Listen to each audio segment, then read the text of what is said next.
チェンバーボーン。毎回のように設計に難儀したり録画をやらかしたりしつつも24時間労働の地獄の中新興ヨークを完成させた我らがビーバー。1日休暇でリフレッシュ完了。さあ今回も大規模開発張り切ってやってくどー。まずはめんどくさい工場の生産量管理の自動化。めんどくさい言っちゃったよ。MP が回復してる録画開始直後じゃないとちょっとこれは無理です。おい。向き仕事場の一覧、自動化オンの表示が出せるんならここでも設定できるようにしなさいよ。理不尽なクレーム入りまーす。どのメモリーがどれ管理してるか名前変更したり面倒なんじゃうるせえ。リネームする際に日本語入力にして戻すの忘れてた。なお自動化設定は在庫が 100% になると工場が停止し、80% になると操業再開する設定となっております。仕方ないので一つ設定してからその設定のコピーを1件ずつ全部やった。どこに何立てたか覚えてられないビーバーの多分どっかでミスってそう。そして爆薬工場の自動化設定中にふと気づく。これ動力途中で途切れてんじゃんと。自動改善のレベルでミスってんじゃねえか。てへー。ミスったつながりで大きな風車と間違えて作った小さい風車も、撤去してシャフトの修正工事をしましょ。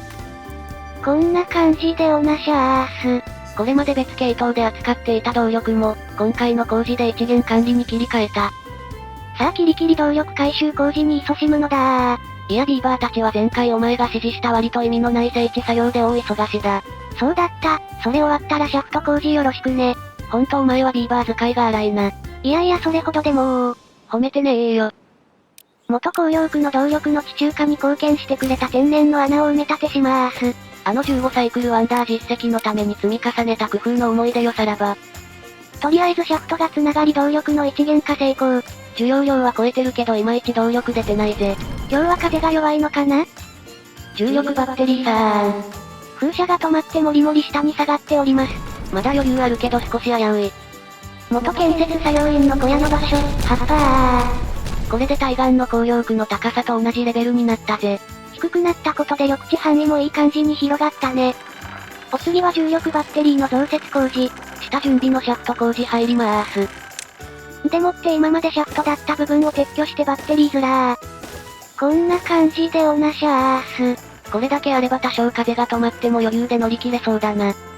前回崩落させようとして忘れてた部分、葉っぱそういや爆薬設置忘れて崩落失敗してたな。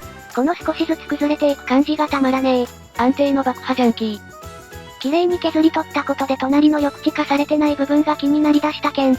一応完全緑地化も目指してるからそこもやらないとだ。水道橋の支柱の設置面より高い場所は緑地範囲が狭くなるので、設置面を一マス盛り土。今緑地化されてない部分も削る感じか。直線的にすると雰囲気が壊れるので今回は自然っぽさを出すために不規則な形で整えます。匠の腕の見せ所。こんな感じでおなしゃーす。綺麗に緑地化できるか楽しみだぜ。ビーバーの夜明けおい。38匹分も従業員不足だったので、ポツンとあった老舗の運搬業者を買いたい。だが子供ビーバーがたくさんいるのでむしろ職場足りてない、算数できない残念なレイムさん。追加の水道橋から注水できるようになったのでここのポンプを停止と。節約。さあこっから先も緑地化するため、水道橋を伸ばしていくぞー。できたばかりのビーバーの像も撤去、使延長するならそれ最初からいらんだろ。なんで建てたんだろ。考えなしかよ。思い出した。水道橋を延長するんじゃなくて、ここに巨大な貯水湖を作って緑地化する予定だった開発計画忘れてたのかよこのビーバー脳が、壊されたビーバー像に謝れ。さあ1000円。おい。てなわけで今回はこの辺りを巨大な湖にする、大規模工事を行います。道を敷いて緑地化予定地もマーキング。水道橋完成時に洪水が起きてずっとこのダム放水モードだったので貯水するように再設定。ずっと水捨ててたんかい。水耕栽培の池に水が来てない。水道橋の意味がねえ。こっちは一マス分水やるのに差が激しい。謎の仕様。なので有料調節バルブをやめて水門に変更します。これでも調整できそうだが水門の方が確実だな。この程度の作業ならサクッと工事完了よ。だが壊されたビーバーの像の再建は即日では終わらなかった。ごめんよ。重力バッテリー度の新規着任完了いたしました。改正、風速良好、これで当分動力に困ることはないぜ。風強い時なら需要の倍以上の馬力出てるね。動力が安定したので操業停止中の工場も再稼働、もちろん自動化も設定。毎日100発くらい発破しても平気そうな体制になった。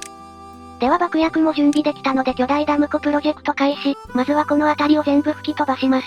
正直そんなに水いらねえだろ。ビーバーにとって巨大ダムは夢と情熱の塊、反論は却下だ。おい。あとここの湧き水の水源を湖につなげることで、水系をまとめて管理できるようにする狙いもあるよ。水位管理が楽になるに越したことはないな。で湖の水位も湧き水に合わせることにしたので、周辺の土地の高さを溢れない高さにならします。初手からアホほど爆薬を使うの巻。固定の深さは現在の水門に合わせ、湖にする部分はトンネルで掘ってがっつり崩落させるぞー。なかなかに広い範囲、こりゃしっかり準備してから工事しないとだぜ。なので工事現場前にジップライン駅を建設。まずは駅を作るための経路開拓から。その手前の駅に資材を取り寄せ予定、建設場所確保ついでにダム建設で使った足場を撤去。景色に馴染んで気に入ってたから少し残念。こんな感じで必要な資材を近くまで運べるシステムを構築。これが完成したらトンネル掘りだぜ。一足先に、上の工事をなしゃーす。しれっと緑地化のための追加工事も発注されております。緑地化するため葉っぱなどと言っておりますが緑地化されてません。湖が満水になれば緑になる。そうなんだろうけど湖できたら様子見て見た目ももうちょいなんとかしたいぜ。見た目にも気を使った方の緑地化葉っぱはい、原因不明の爆破音なし葉っぱ。見た目も少々気に入らなかったので追加で削ろっと。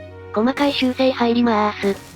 夜中にこっそり駅を増築。夜中にやるなよ、っていつもなら言ってるところだがビーバーが水道橋の基礎にはまると一大事なので仕方なし。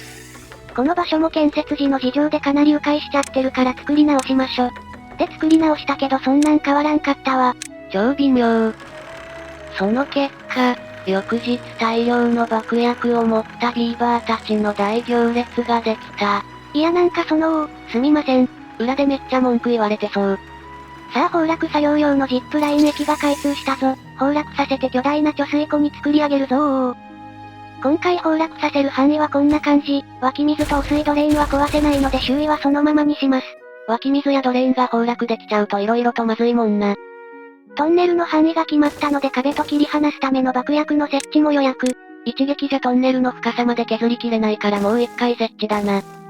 湧き水部分はついでに汚水だけマップ外に流す機構を新規で作ろうかとも思ったけど、今回は周りを崩すだけに。まあやりたきゃ湖作った後でもできるしな。こんな感じになりそうろ。割とあ岡系の大規模工事になったな。予定としてはこのサイクル中に終わらせるつもりなんだけど、またビーバーに24時間労働させる気か。普通にやってもいけるよ多分。どうだか。夜中にこっそり固定平坦化の基礎工事発注。夜中にやるなよミニキーだろ。そして夜明けも近いのにまだ働いてるビーバーたち。現場が遠すぎて帰れない哀れなビーバー、不満いっぱいのアイコンを掲げて抗議しております。それじゃここに飲み水用のタンク作ってあげるよ。これでもっと働けるね。優しさが1ミリも感じられねえ。でもこれで喉の渇きが癒されるならよしだぜ。水中で作業する愛らしいビーバー。喉が渇いていても川の水は決して飲まない誇り高き種族。がっつり建設依頼出したからあとは見守るだけだね。でも普段はあまり見られないビーバーの水中作業だから、見てるだけでも結構楽しいぜ。手の動きとかこちょこちょしてて可愛い。ビーバー、ずらー。資材置き場の駅のおかげでスムーズに工事が進んでる模様。作業員もめっちゃいるからかなり良い進捗。とはいえ1日で掘れるのはこんなもんだよ。まあ同時に作業できる数は決まってるから、他工事と並行して地道にやるしかねえぜ。小規模ながら葉っぱー。その小規模葉っぱすらミスってごまかす。これがくるみサイズしかない残念なビーバーの。湖の水がなかなかたまらんと思ったら、がっつりマップ外に捨て取りました。前に地下鉱山水没させて緊急排水してそのまま放置されてた。水分補給用のタンクが完成したので利用状況を確認中。結構使ってくれてるみたいだな。旧バージョンは朝一番にみんなタンクに群がってたけど今のバージョンは給水用にタンクあった方がいいのかな？運搬員の手間が増えるが、あった方が良さそうな雰囲気はあるな。てなわけでグリルドポテトも運んでもらうことにしました。少しは腹ペコ作業員の数も減るかな？無職が11匹も、作業員増しまーし。公領区に作られた家で生まれた子供が、大人になってきたようだな。ああ平坦化作業の時に端壊してそのままだったわ。うちの破壊神は壊すだけ壊してよく忘れる。創造神も兼ねてるので許したまへ。はいそこ爆破するから急いで急いで深夜山ビーバーご苦労様、交通量多いから深夜爆破でも注意が必要だぜ。で崩落切り離し用の爆薬を設置してたら汚水器警告。汚水ドレーン周辺もいじってるがまあ何の影響もあるまい。汚水器前の進捗状態はこんな感じ。結構な広範囲だからもっと時間かかるかと思いきや、本当に1サイクルで作業完了できそうだ。ゆっくりしてないのが当社の売りですので。自己否定かよ。滝部分の水の溢れ方がキモかったので8%。じんわり染み込んでるの見ると、水蒸発してそうで精神衛生上良くないぜ。汚水器が来るぞー。そしてやってきたのは汚水器5日間。短え。やべこれの浮きまでに観光できるか怪しい。あと5日か。湧き水部分の掘り下げ、予定地まで掘削完了。ああ無言でごまかすなよ。トンネル工事もあと少し、暇ビーバーが出ないように固定の平坦化作業を追加。基礎になる足場は事前に埋めといたから複数箇所から同時に作業できるぜ。もちろんトンネル掘削が優先だからこっちは優先度低いに設定しとくね。暇なやつ、よろしく頼むぜ。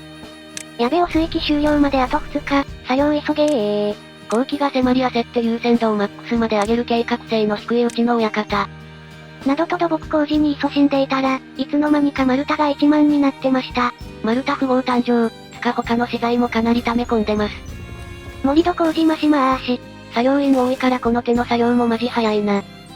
そして汚水器終了残り 0.4 日で無事予定していたトンネルでの掘削工事が完了。汚水ドレーン周りの汚水の滲みが気になったので汚水防壁工事と、細かい修正入りまーす。いのーちの水。短かった汚水器終了。さあ貯水湖改造の仕上げといこうぜ。では上の地形を支えてる足場を一気に破壊じゃー。一部範囲の返却される板だけで3300枚。これだけでこの工事の規模のでかさがわかるぜ。よしこれで足場は全撤去完了ね。重みに耐えきれず一部分が崩落した。ファイナルフェイシャル、爆破ー。フェイシャル爆破でニキビでも潰すのか？五感がいいから叫んだだけだー。おい。つかなんか崩落ミスってね。あとはあいつ。やっちゃったてへー。おい。人間に対して深い憎しみを持った瞳をしております。悪気はなかったんだ。注意力が足りなかっただけなんだよ。まあそれはそれでダメだと思うぞ。ここを切り離せばある程度崩落すると思うんだけどな。大体で工事を続けようとする安定のビーバーの王。湧き水と汚水ドレーンがあるから、崩落させ方がなんか複雑でわかりにくい。小屋観光するにはもう1サイクル必要だ。ゆっくりしていってね。やかましい。では貯水湖の大規模工事がそれなりに進んだところで、一匹取り残された哀れなビーバーを見つつ今回はここまで。面白かった、続きが見たいと思っていただけたら、ハイプグッドボタン、応援よろしくお願いいたします。元気の源です。資材も労働力も十分に余裕があったのに工事を敢行することができなかったレイム。複雑な地形だが無事工事を終わらせることができるのか？続きが気になる方はチャンネル登録がおすすめなんだぜ。ではまたお会いできることを願って。じゃ、またねー。